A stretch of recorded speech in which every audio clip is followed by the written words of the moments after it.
هذا القرآن يوحدنا لطريق الخير. வட்டி இருக்குதே நல்ல ஊட்டு வல்ல எழுதி எழுதி கொழுவுங்க. கண்ணுக்கு விளங்குற இடத்துல எல்லாம் அதை எழுதி வைங்க. வட்டி நாசமாக்கும், வட்டி எங்களை அழிக்கும், வட்டி பயங்கரமான சோதனைகளை கொண்டு வரும், வட்டி தொடர்புள்ளவங்களுக்கு பயங்கரமான நோய்களும் வரும். நான் உங்களுக்கு அடிச்சு சொல்ல தயார், உறுதியாக சொல்ல தயார். வட்டி தொடர்பு வைக்கிறவங்களுக்கு பயங்கரமான தண்டனையுடைய அடிப்படையில சில நோய்கள் வந்து கொண்டிருக்கு. அவங்களுக்கு விளப்பம் இல்லை, டாக்டருக்கும் கண்டுபிடிச்சு கொள்ளையில என்ன நோய், முழு உலகத்தை சுத்திட்டு வாரார், மருந்து என்னன்னு தெரியா. அதனால வட்டியால நாசம் என்று வரப்போல அது எத்தனையோ வகையான நாசங்கள் இருக்கு. வட்டியை அழிக்கிறேன்னு தான் குர்ஆன்ல சொல்லி இருக்கிறான். ஏமஹக்குல்லா ரிபா, அழிக்கிறேன்டா இவர் பிச்சைக்காரர் ஆவார் என்ற மட்டுமல்ல கருத்து. எத்தனையோ வகையில் அழிவுகள் வரையும், பல வகைகள் இவருக்கு நாசங்கள் வரையும், இவருக்கு தண்டனைகள் சோதனைகள் வரையும். பயங்கரமான பாவம், லேசி கொண்ட பாவம் இல்லை, லேசி கொண்ட பாவம் இல்லை.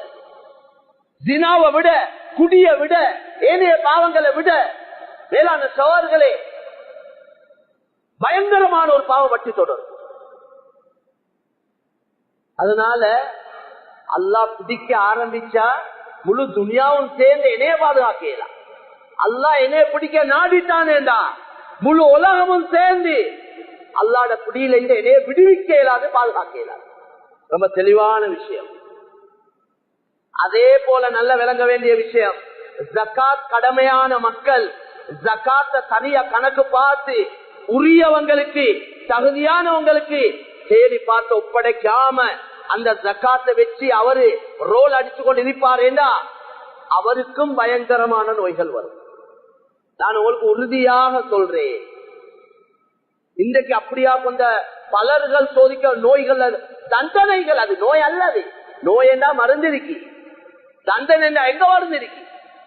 ஹதீஸ்ல வந்திருக்குது, மருந்து இல்லாத நோய் இல்லை. அல்லாஹ் எந்த ஒரு நோயையும் படைக்க இல்லை, அதுக்குள்ள மருந்த படைக்காம மருந்துக்குள்ள ஏற்பாடு செஞ்சுட்டு தான் நோயை படைச்சிருக்கிறான். அவ்வளவுதவா அப்படிதான் ஹதீஸ்ல தெளிவா வந்திருக்கு. அப்ப சில நோய்களுக்கு மருந்து இல்லைன்னா ஒன்று அது நோயா இருந்தா அதுக்குள்ள மருந்தை இவ இன்னும் கண்டுபிடிக்க இல்லை, அது ஒரு காரணம். அடுத்தது எத்தனையோ நோய்கள் அது நோய்கள் அல்ல, அது தண்டனைகள். அந்த தண்டனைகளுக்கு மருந்து இல்லை, அந்த தண்டனைகளுக்கு மருந்து தௌபா இஸ்திக்பார். நான் இந்தியால ஒரு முக்கியமான ஒரு சகோதரர் சந்திச்சேன்.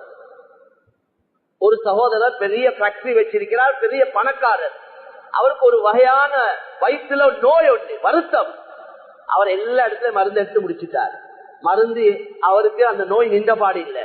இந்த முக்கியமான சகோதரர் அவர் சொன்னார், நீங்க இந்த விஷயத்த கொஞ்சம் பாத்தீங்களா? உங்களுக்கு கீழே வேலை செய்றாங்களே, உங்களுக்கு கீழே வேலை செய்றாங்களே, அவங்களுக்கு சரியான முறையில உரிய காலத்துல சம்பளத்தை பார்த்து கொடுக்குறீங்களா என்று கேட்டார். பார்த்தா அவர் சம்பளத்தை டைமுக்கு கொடுக்கற இல்ல, ஆளை புளிஞ்சி வேலையை எடுக்கிறார், சம்பளத்தை சரியா கொடுக்கற இல்ல, வேலையை மட்டும் வாங்குறார், அவங்களோட ஹக்க சரியா நிறைவேற்றது இல்ல. அதால அவங்களோட உள்ளங்கள் புண்பட்டு, அவங்களோட உள்ளங்கள் நொந்து, அவங்க வெந்து கொண்டிருக்கிறாங்க. சில நேரம் அதால தான் இந்த நோய் இருக்கும் உங்களுக்கு என்று இவர் ஏதோ அவர் விளங்கின அல்லாஹ் அவருக்கு கொடுத்த விளக்கத்தை வச்சு, அவருடைய உள்ளத்துல அவர் போட்ட அல்லாஹ் அந்த வெளிச்சத்தை வச்சு அவர் இப்படி சொன்னார். அவர் உண்மையிலே சொன்னார், உண்மையிலே நான் சரியா சம்பளங்களை உரிய காலத்துல நான் வேலை செய்யறவங்களுக்கு கொடுக்கிற இல்ல என்று சொன்னார். அதை நீங்க சரியா செய்யுங்க, அல்லாஹ் உங்களுக்கு லேசாக்குவான் என்று சொன்னார். நடந்த சம்பவம் என்றதுனால தான் சொல்றேன். هذا القرآن يوحدنا لطريق الخير.